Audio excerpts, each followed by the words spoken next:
အားလုံးပဲမင်္ဂလာပါကီကီသူဒီ channel ကနေကြိုဆိုလိုက်ပါတယ်ဆိုတော့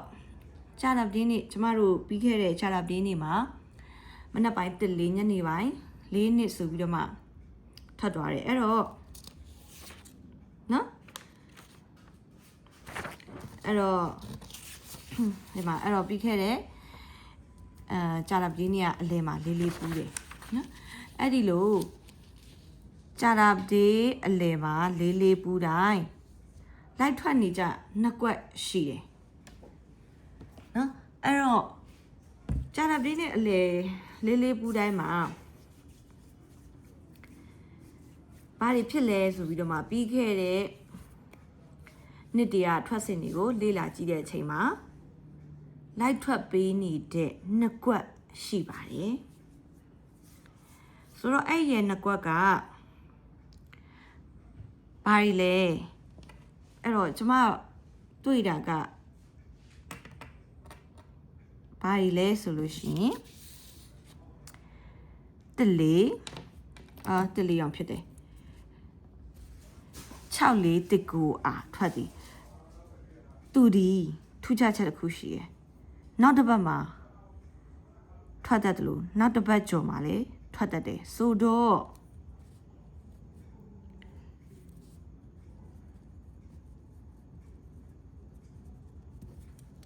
10ရက်မွေးရမယ်ခဏဖြစ်ပါတယ်ဒါပေမဲ့9ရက်အတွင်းအထွက်များပါတယ်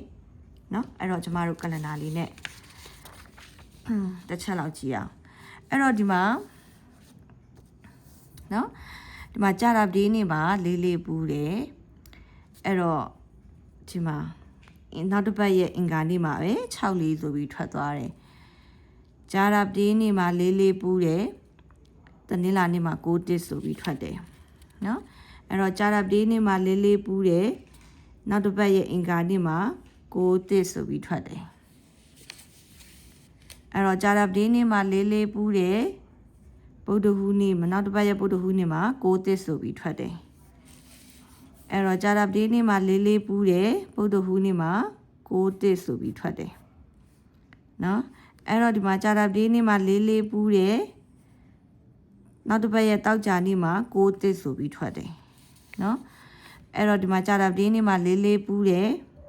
ဒီမှာတစ်ချက်ရှိတယ်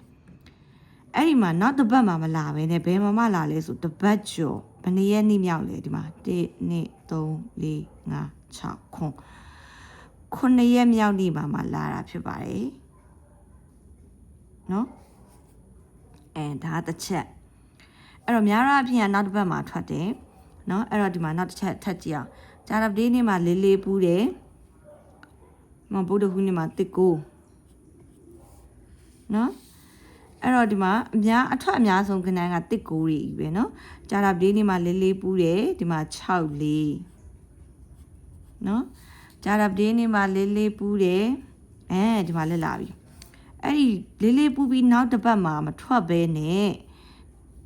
နောက်တစ်ပတ်ရဲ့နောက်တစ်ပတ်ကျော်ဘယ်နှစ်ရက်မြောက်လဲဆိုရင်1 2 3 4ဒီပိတ်ရက်ဒီမယူเนาะ1 2 3 4 5 6 8ရှေ့ရမြောက်မှာလာထွက်ပေးပါတယ်เนาะဒီမှာလည်းတစ်ချက်အဲ့တော့ဒီမှာကြာတာပတင်းနေ့မှာလေးလေးပူးတယ်ဒီမှာလည်းတစ်ချက်1 2 3 4 5 6เนาะအဲ့တော့6ရက်မြောက်မှာ6လေးဆိုပြီးလာထွက်တယ်เนาะအဲ့တော့ဒီမှာကြာတာပတင်းနေ့မှာလေးလေးပူးတယ်အဲ့တော့9ရက်မြောက်နောက်တစ်ပတ်ရဲ့တောက်ကြနေညနေမှာ6လေးဆိုပြီးလာထွက်တယ်အဲ့တော့အခုကျမတို့လည်းကြာတာပတင်းနေ့မှာလေးလေးပူးပါတယ်ဆိုတော့ဒီမှာ6လေးထွက်ပြီးလေးလို့ပြောလိမ့်မယ် no ဆိုင်ဘူးနောက်တစ်ပတ်ကနေစမှာเนาะဒီမှာလည်းကြည့်အောင်ဒီမှာဆိုရင်2015တော့เนาะဒီမှာ2015တော့ဒီမှာလေးလေးပူးတယ်တွေ့လားလေးလေးပူးတယ်ဒီမှာ6လေးထွက်ထားတယ်တွေ့လားเนาะတူပဲမလေးလေးပူးတယ်6လေးထွက်ထားတယ်အဲ့တော့ဒီမှာတစ်ကိုပြန်လာထွက်တာပဲနောက်တစ်ပတ်မှာเนาะအဲ့တော့ဒါဆိုလို့ရှိရင်လေးလေးပူးရဲ့6လေးထွက်စင်အောင်လာတူနေသေးရဲ့တွေ့လားအဲ့တော့အခုလဲဒီမှာလေးလေးပူးတယ် ဒီတောက်ကြနေမှာ6လေးထွက်ထားတယ်မဆိုင်ဘူးသူကနောက်တစ်ပတ်ကိုကြည့်ရဆိုတော့လေနော်အဲ့ဒီအတွက်ကြောင့်မလို့6လေးတစ်ကိုကအထွက်များတယ်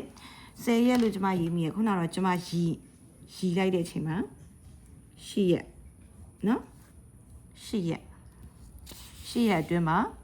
6လေးတစ်ကိုကလိုက်ထွက်ထားတာတွေ့ရပါတယ်အဲ့တော့ဒီနှစ်ကွက်ကိုကြိုက်ရင်မွေးလို့ရတယ်ဆိုတော့10ရက်ဆိုတော့ဒီတစ်ပတ်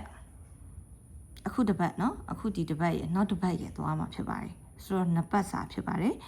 ဆိုတော့နှစ်ကွက်ထဲဖြစ်တဲ့အတွက်ကြောင့်မလို့ဒီရဲ့ဖြစ်စဉ်ကိုလည်းကြိုက်နေတတ်တယ်ကနန်းကိုလည်းကြိုက်နေတတ်တယ်ဆိုလို့ရှိရင်မွေးထိုးလို့ရပါတယ်မကြိုက်တော့မမွေးပါနဲ့ကျမသွေးရှိတဲ့ဟာကိုပြောပြခြင်းဖြစ်ပါတယ်နော်ဆိုတော့ကျမရဲ့ဟူးမကျော်ပတ်တီလည်းမနေ့ကတင်ပေးပြီးပါပြီဆိုတော့ဒီတစ်ပတ်မှာအရင်တစ်ပတ်ကဟူးမကျော်ပတ်တီနောက်ကျတဲ့အတွက်ကြောင့်မလို့ဒီတစ်ပတ်ဟူးမကျော်ပတ်တီစောကိုစောလိမ့်မယ်အဲ့တော့ဟူးမကျော်ပတ်တီလက်ကစားမဲ့သူများစောစီငွေဝင်လက်ရှင်ပါလိမ့်မယ်ရှင်ကဲဆိုတော့ဒီအခုတွေ့ရှိထားတဲ့ဖြစ်စဉ်လဲအခုဒီတစ်ပတ်မှာဆက်ပေးပြီးတော့မှ